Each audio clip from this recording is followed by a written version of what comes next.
to use drums this time around, did we? Wouldn't want to offend Disney or anything. Anyway, my luck in the movie theater has been quite rotten over the past few months.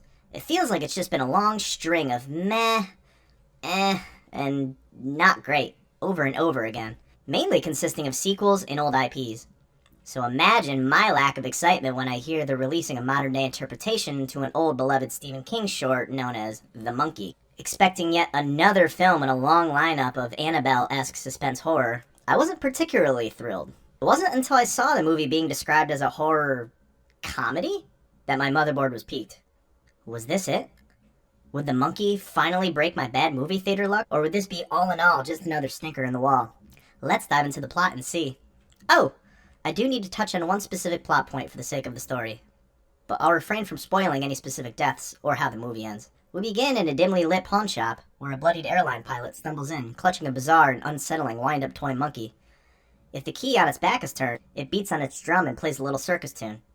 The man is attempting to discard this monkey, but warns the bewildered owner to not let it beat its drum.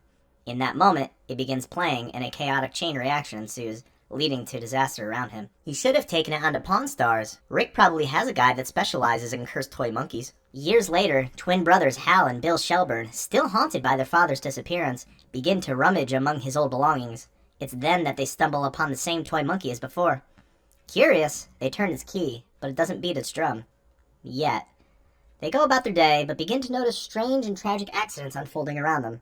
Due to its seemingly supernatural behaviors, Hal starts to suspect that the monkey is somehow related. By the time that they discover the true connection, it's too late, and tragedy falls onto the family. In the most literal sense of finally getting that monkey off their backs, the brothers cast the monkey down a well and later go their separate ways. The movie picks back up 25 years later, and Hal has since started his own family unit. However, he has become estranged from them as well. He is now split from his ex-wife and hardly sees their son, Petey. In a last-ditch effort for some bonding time, Hal and Petey do some traveling together.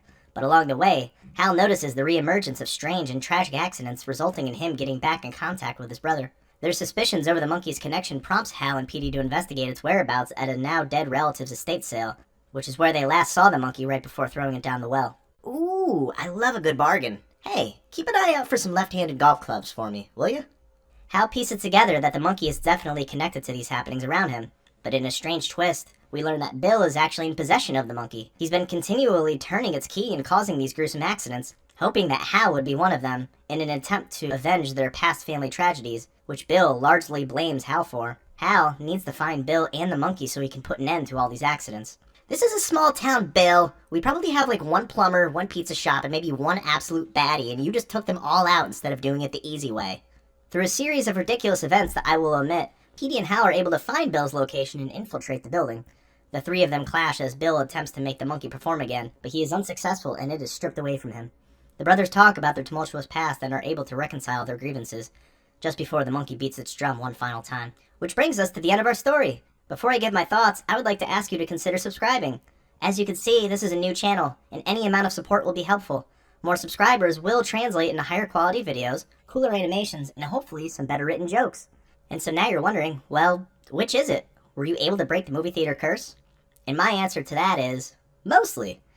This was probably the most fun I've had watching a movie in a while. However, I will make the caveat that one's enjoyment of this film is very likely going to be based on your mindset going into it. Number 1, are you a Stephen King connoisseur and are expecting to see a one-to-one rendition of the classic short story? If so, you are not going to like this movie. About the only things it has in common with its source are the toy monkey itself and some vague resemblance of some of the characters. Other than that, in terms of tone, plot, and character relationships, this movie is absolutely nothing like the book. So if you are a Stephen King traditionalist, you're likely to be extremely frustrated by this. 2, tonally, are you expecting an incredibly dark, intense film akin to the newer age horror films such as Annabelle, Sinister, The Conjuring, or the most comparable, the Final Destination franchise? If so, you are not going to like this movie. This movie is extremely over the top with everything including visuals, actor performances, and reactions to certain situations. But most of all, it's comedy. There are many moments that got some solid laughs out of me and the rest of the theater. I was shocked at just how funny it actually was. Balancing out gruesome deaths and comedy is no easy task, but I'm of the opinion that they pulled it off. So if you're more of a fan of, let's say, Cabin in the Woods, or Tucker Dan vs. Evil, then you're sure to get at least something out of this one. 3, are you expecting super fleshed out characters and a consistently paced story for 90 minutes? If so, you're not going to like this film. A lot of the characters are one note since we tend to see them on screen for a small amount of time, usually to deliver some sort of one-liner and exit, or make a stupid decision for the sake of the punchline and be killed off. We spend the most time with Hal, Bill, and Petey.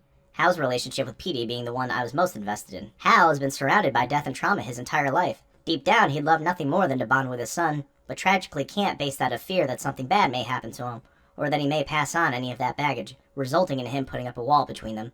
Petey is naturally curious about his father and more than anything just wants to spend time with him, despite his potential flaws and frustration with him. Bill is interesting. He's considered the more bold but cruel of the brothers, which is a good contrast to Hal's timid nature and creates a fun dynamic between the two, especially as kids. However, Bill's motivations in the latter half of the film are pretty cartoonish and felt out of place even for this movie, making me a little less invested in what happens to his character. The story's delivery is reminiscent of another Stephen King classic, It, where the first half is solely focused on Hal's and Bill's childhood, while the second half is them as adults. However, similarly to It, I think that the first half works a lot better than the second in terms of pacing, intrigue, relationships, characters, and even the humor. It's also similar to It because Stephen King guarantees that victims of bullying will someday transform into Hollywood hunks. So far, I've spent a lot of time warning others on the different factors that may cause them to not like this movie. So why did I enjoy it then? Well, a lot of the reasons that I listed above actually are the reasons I enjoyed it so heavily. I loved the ridiculously unserious nature that pokes fun at the genre as a whole and the over-the-topness of, well, everything. And even despite all of that, at its core, there's some good central themes, such as death coming for us all, making the most out of the precious time that we do have, the passing on of generational trauma, and stressing the importance of fathers in their children's lives. In short, those hungry for a rich story and deep characters are lucky to leave unsatiated, but in my opinion, The Monkey is a super fun movie that I would highly recommend. I mainly avoided specific spoilers this time around because I would love for folks to go see it for themselves, and if possible, try to catch it on a busy theater night for the best viewing experience, as everyone around you will be busting out with laughter as well. Review protocol has been executed. I'll await your next login.